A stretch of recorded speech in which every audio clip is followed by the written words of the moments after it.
Well, it worked before. Let's see if it works again.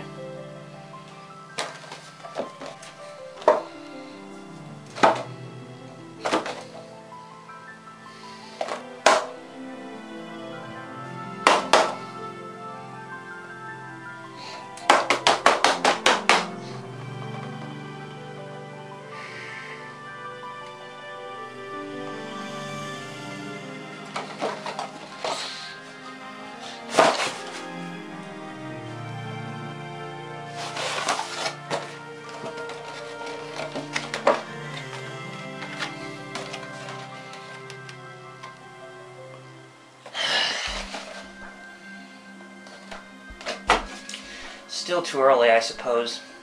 Well, you didn't think I would have anything to say about the upcoming prequel to Dissidia now, did you? Of course not! So, let's take a look at my thoughts on what I think of the upcoming Dissidia Duodecim Final Fantasy, with Dissidia Duodecim Prologus Final Fantasy, the demo to that game coming out on the PSP this week. Dissidia Duodecim Prologus Final Fantasy. The name really rolls off your tongue, doesn't it? Yeah, I thought so.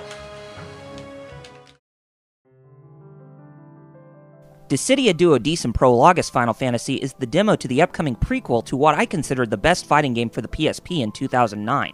Most of us thought that Dissidia Final Fantasy was a one-time game, and who would have thought we would get a follow-up? I was surprised when I heard the news, but when I played the demo, I was even more stoked. So let's take a good look at it, shall we? From what we know about the story of Dissidia 012, as I'll call it, the game is set during the 12th cycle of conflict in the realm of Harmony and Discord. New warriors appear before Cosmos, while ones affiliated with her were once in league with Chaos. Same thing can be said for a couple who used to be on Chaos' side, as they are now in league with the goddess. In the demo, the story only present is that of the prologue, and you take control of Lightning from Final Fantasy XIII, while Warrior of Light, Kain Highwind, and Jecht give you support.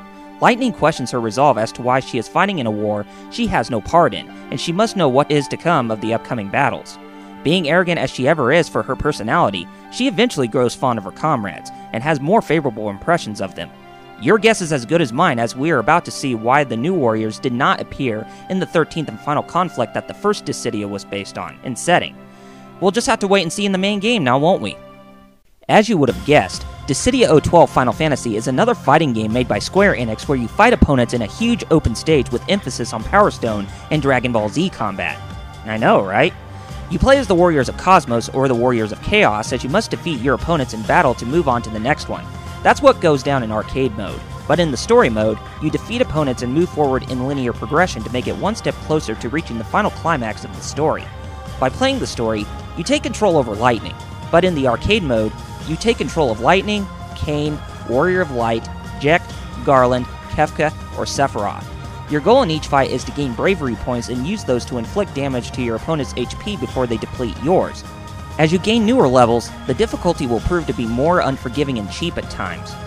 By completing chapters in story mode, or playing as many different characters throughout arcade mode, you will gain achievements and rewards based on the objectives you meet.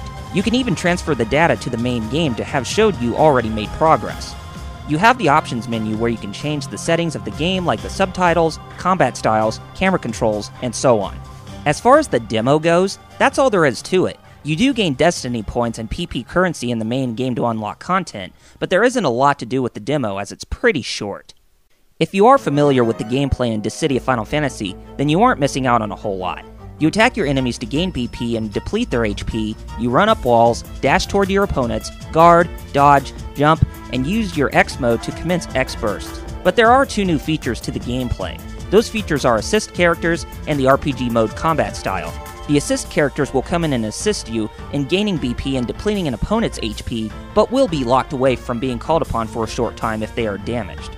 As you would have guessed, it takes a page from Marvel vs. Capcom, and it's not a bad thing. The RPG mode combat style is played through automatic commands based on which command button you hit.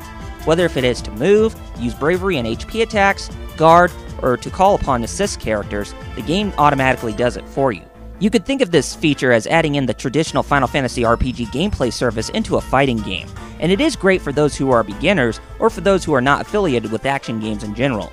The gameplay is pretty much the same as the first game, which is nice, but it is even better with the new additions of assist characters and Final Fantasy fan service in the combat system. This will truly be something that Final Fantasy, action, and fighting game fans will get a kick out of. Dissidia 012 Final Fantasy pretty much shares the same engine as its predecessor, but the detail with the characters, the new stages, and the new overworld map system are even better. While the overworld map system was not present in the demo, the new characters, costumes, and stages are pleasing to the eye as they show off what the PSP is capable of handling. The new costumes on the characters are based on the character sprites from the old Final Fantasy games, Yoshitaka Amano's original character designs, or original ones that were never seen before. If you complain that Warrior of Light looked too girlish with his hair in the first game, then his Warrior class costume from Final Fantasy I is brought in to look even manlier. Haha! You wanted Sephiroth's original outfit from Final Fantasy VII in this game? Here you go. The endless additions and fan service is pleasing, and the most hardcore will enjoy what this game offers in terms of visual presentation. Music-wise, there are some new tunes that are remixed from past Final Fantasy games, and most of the music from the first game comes back for this one too. The new tunes sound excellent, but it would have been nicer to hear newer remixes of the past tunes that made it into this game like One Wing and Angel, The Dreadful Fight, and The Extreme.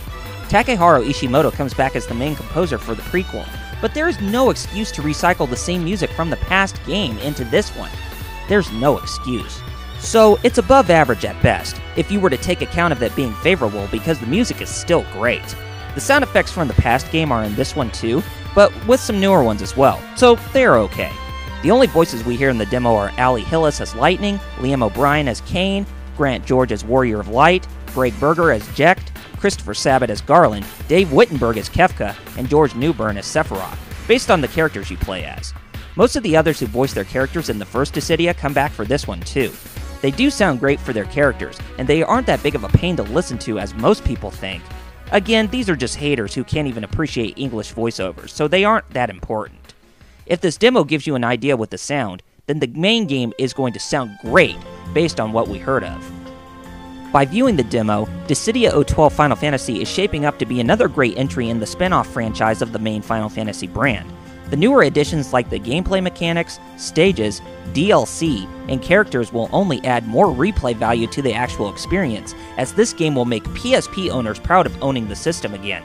The game is already out in Japan, so for all of us Americans and Europeans who must wait for this week, you will not be disappointed with the purchase. I know I'll definitely buy it, and be sure to stay tuned next month for my full in-depth review.